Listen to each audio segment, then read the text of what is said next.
Hello friends, welcome to Learnpre. तो दोस्तों, आज की इस वीडियो में हम साहित्य अकादमी पुरस्कार की जो प्रमुख रचनाएं हैं उनको कंप्लीट यहाँ पर याद करने वाले हैं। जी हाँ दोस्तों, साहित्य अकादमी पुरस्कार की जितनी भी रचनाएं होती है उनमें से आपके एग्जाम में हमेशा प्रश्न पूछे जाते हैं। और अभी हाल ही में आने वाला उत्तर प्रदेश पुलिस कांस्टेबल का जो एग्जाम है उसके लिए तो ये टॉपिक बहुत ही महत्वपूर्ण है।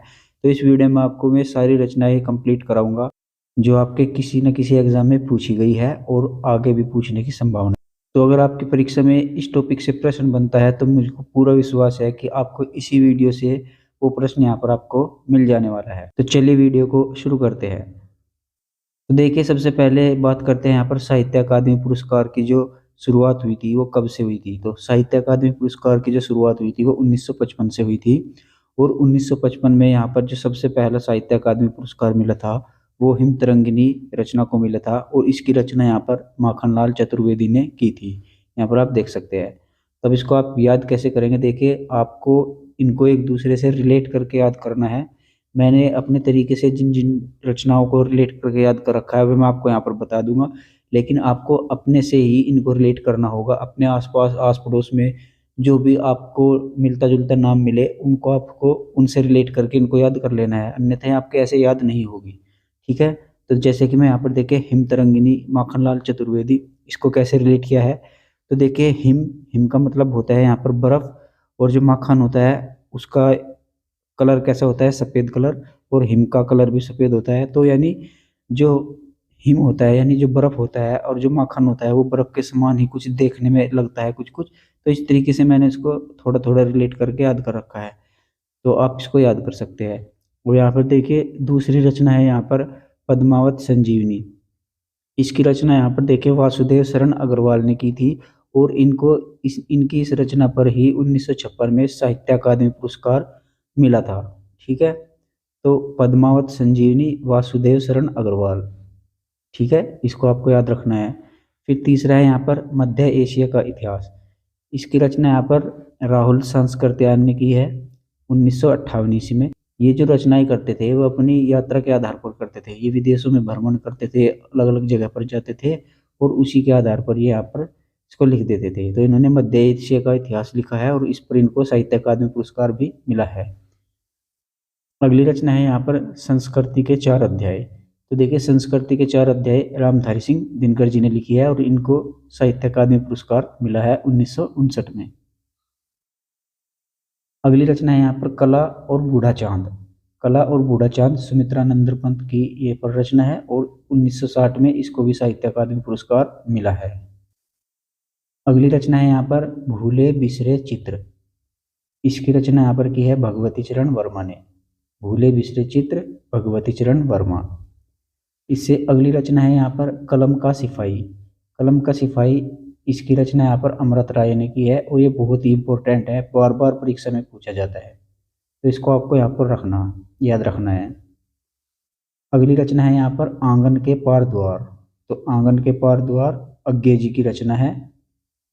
तो इसको आपको ध्यान रखना है। एक बार फिर से मैं आपको रिवाइज करा दूँ। हिम तरंगिनी माखनलाल चतुर्वेदी, पद्मावत संजीवनी वासुदेव शरण अग्रवाल, मध्य एशिया का इतिहास राहुल सांस्कृत्यायन, संस्कृति के 4 अध्याय रामधारी सिंह दिनकर, कला और बूढ़ा चांद सुमित्रा नंदन पंत, भूले बिसरे चित्र भगवती चरण वर्मा, कलम का सिपाही अमृत राय, आंगन के पार द्वार अज्ञे।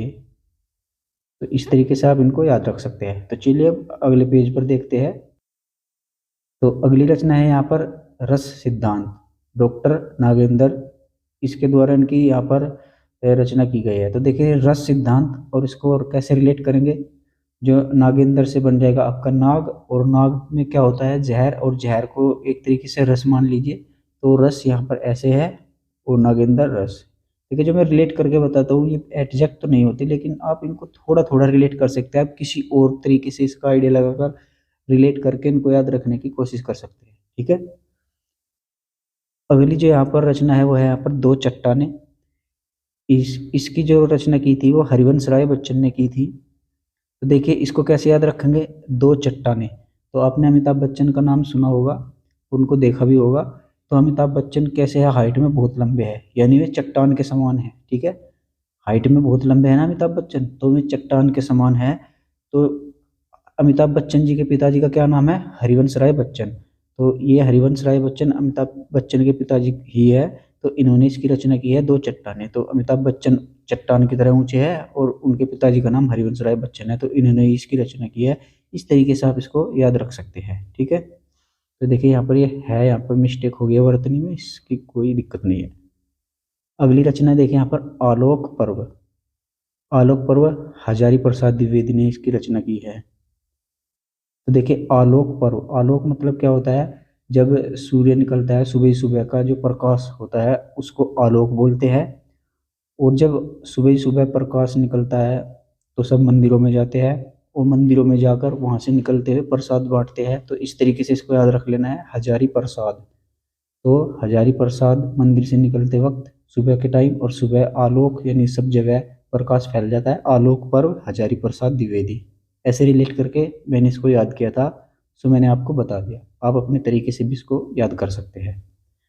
अगला है यहाँ पर तमस। तमस की जो रचना की थी वो भीष्म साहनी ने की थी, इसको आपको ध्यान रखना है। इससे अगली रचना है यहाँ पर जिंदगी नामा। इसकी रचना की है यहाँ पर कृष्णा सोबती। तो जिंदगी नामा कृष्णा सोबती। इससे अगली रचना है यहाँ पर खूंटियों पर टंगे लोग। ये काफ़ी इंपॉर्टेंट है, इसको आपको ध्यान रखना है। खूंटियों पर टंगे लोग सर्वेश्वर दयाल सक्सेना। तो इसको आपको ध्यान रखना है, खूंटियों पर टंगे लोग सर्वेश्वर दयाल सक्सेना। ठीक है, इसको आप याद रख लीजिए। अगली रचना है यहाँ पर अकाल के सारस। इसकी रचना यहाँ पर केदारनाथ सिंह ने की है। अकाल के सारस केदारनाथ सिंह, अकाल के सारस केदारनाथ सिंह। इसको 3 से 4 बार बोलिएगा, ये आपके याद हो जाएगी। अगली रचना है यहाँ पर नीला चांद, शिव प्रसाद सिंह। तो देखिए इसको मैं आपको याद करा दूंगा बिल्कुल बहुत ही आसान तरीके से। तो देखिए नीला चांद और शिव प्रसाद, तो शिव का मतलब शिव जी, और शिव जी के सर पर क्या होता है? चंद्रमा दिखाई देता है, चांद। और नीला चांद यानी कि शिव जी का कंठ नीला है। तो इस तरीके से याद रख लीजिए, शिव जी के सर पर जो चांद होता है उस तरीके से इसको याद रख लीजिए, नीला चांद शिव प्रसाद सिंह। ठीक है, इस तरीके से आप इसको याद रख सकते हैं। तो चलिए एक बार फिर से इसको रिवाइज करते हैं।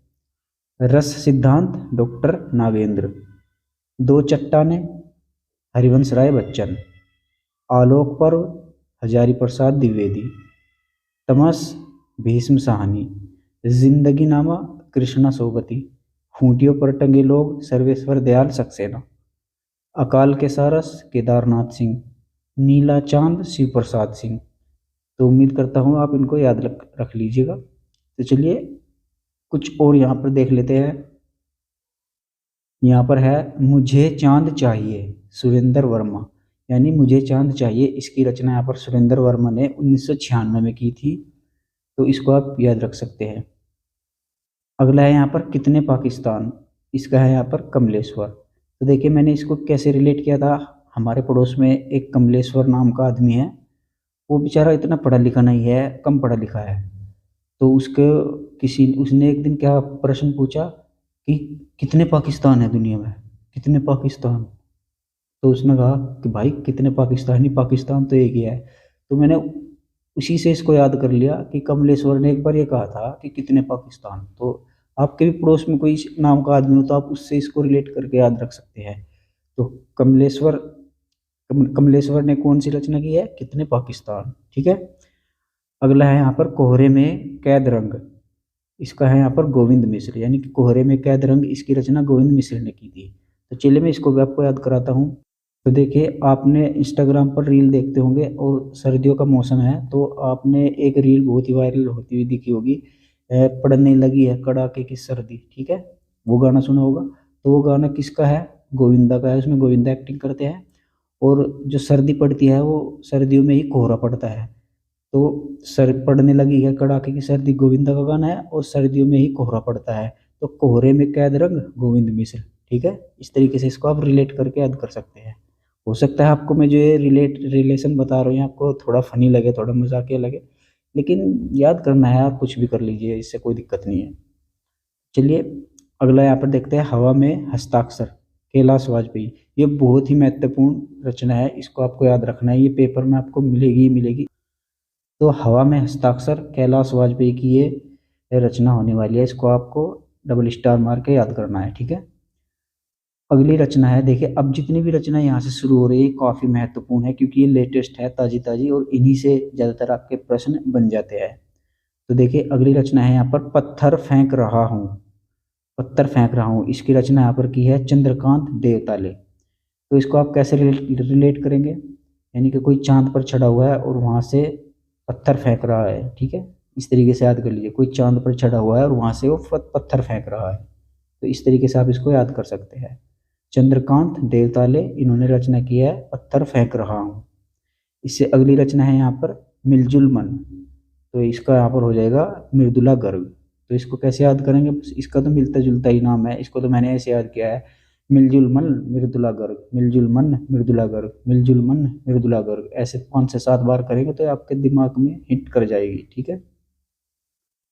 अगली रचना है यहाँ पर, आग की हंसी। ये काफ़ी इंपॉर्टेंट है, आग की हंसी, रामदरस मिश्र। तो देखिए इसको कैसे रिलेट करेंगे आप, आग की हंसी, रामदरस मिश्र, यानी कि जो हमारी सीता माता जी थी, जब वे राम के दर्शन करने के लिए तरस रही थी और वे जब राम से मिलने आई तो उनको अपनी अग्नि परीक्षा देनी पड़ी, तो आग भी हंसने लगी थी, ठीक है। आग ने हंसने लगी थी, कुछ ऐसे ही। लेकिन आप उनको इससे रिलेट कर सकते हैं कि उन्होंने अग्नि परीक्षा दी थी तो आग भी हंसने लगी, और राम दरस यानी कि राम के दर्शन के लिए। तो इस तरीके से आप इसको याद कर सकते हैं, आग की हंसी, रामदरस मिश्र, आग की हंसी, रामदरस मिश्र। तो अगली रचना यहाँ पर देखिए, पारिजात। ये बहुत ही ज़्यादा महत्वपूर्ण है। मैंने बोला ना, ये जितनी भी रचनाएं मैं आपको करा रहा हूँ सभी की सभी बहुत ही इंपॉर्टेंट है। आपको ऐसा नहीं है कि आप इनमें से भी इंपॉर्टेंट छांट कर याद करो, आपको ये सभी याद करनी है, तभी आपके एग्जाम में अगर प्रश्न बनेगा तो आप इनसे इसको सोल्व कर पाएंगे, ठीक है। तो पारिजात, इसकी रचना जो की थी नासिरा शर्मा ने की थी, ठीक है। और देखिए इस पेज पर ये जितनी भी रचनाएं है इनके सामने इनके वर्ष भी लिखे गए हैं। तो आपको ये जो लास्ट के 3 से 4 वर्ष हैं इनको आपको ध्यान रखना है। हो सकता है आपको यही पूछ ले कि नासिरा शर्मा ने पारिजात की रचना की थी और इनको किस वर्ष साहित्य अकादमी पुरस्कार मिला था, ठीक है। तो इसको आपको याद रखना है। ये जो वर्ष लिखे गए हैं, ये वर्ष वे लिखे गए हैं कि इन्हें किस वर्ष में साहित्य अकादमी पुरस्कार मिला है, ठीक है। तो ये बाद के आपको 5 से 7 आपको याद रखने हैं, ठीक है। तो पारिजात, इसकी रचना की है नासिरा शर्मा ने। अगली यहाँ पर रचना है, छीलते हुए अपनों को। इसकी रचना यहाँ पर नंदकिशोर आचार्य ने की है। छीलते हुए अपनों को, नंदकिशोर आचार्य, छीलते हुए अपनों को, नंदकिशोर आचार्य। 5 से 7 बार बोलेंगे तो आपके दिमाग में हिट कर जाएगी। अगली रचना है यहाँ पर, टोकरी में दिगंत थेरी गाथा। टोकरी में दिगंत थेरी गाथा, इसकी रचना यहाँ पर की है अनामिका ने, ठीक है, अनामिका। और अगली रचना जो है यहाँ पर, सम्राट अशोक। तो सम्राट अशोक, इसकी रचना की है यहाँ पर दया प्रकाश सिन्हा ने। तो देखिए सम्राट अशोक, इनके बारे में आपने सुना होगा, 261 ईस्वी में जब कलिंग युद्ध हुआ था तो उसमें बहुत ही ज़्यादा लोगों की मृत्यु हो गई थी।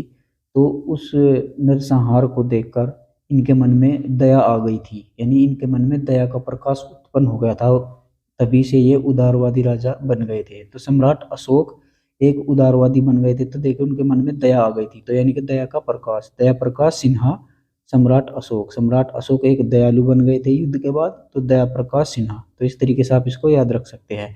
तो ये इनको, सम्राट अशोक, इस रचना को, दया प्रकाश सिन्हा की ये रचना है, इसको 2021 का साहित्य अकादमी पुरस्कार मिला है। तो ये आपसे प्रश्न, आपके परीक्षा में प्रश्न पूछा जा सकता है। तो चलिए एक बार फिर से इनको रिवाइज कर लेते हैं। मुझे चांद चाहिए, इसकी रचना सुरेंद्र वर्मा ने की है और 1996 में इनको यहाँ पर साहित्य अकादमी पुरस्कार मिला है। कितने पाकिस्तान, कमलेश्वर की ये रचना है और इनको 2003 में इस रचना के लिए साहित्य अकादमी पुरस्कार मिला है।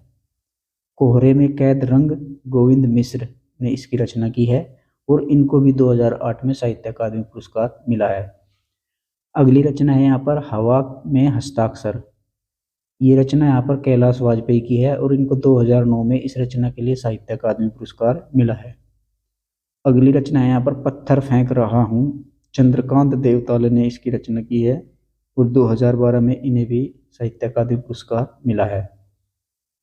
अगली रचना है यहाँ पर, मिलजुल मन।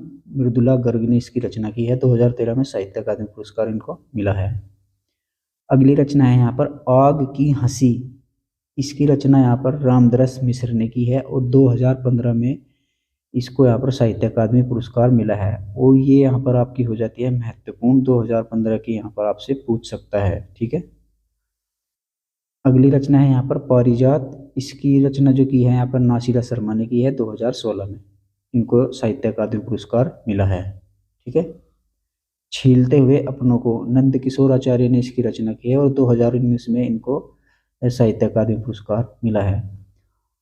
और यहाँ पर है अगली रचना, टोकरी में दिगंत थेरी गाथा, ये इस रचना का नाम है और अनामिका जी है, इन्होंने इसकी रचना की है और 2020 में इसके लिए इनको साहित्य अकादमी पुरस्कार प्रदान किया गया है।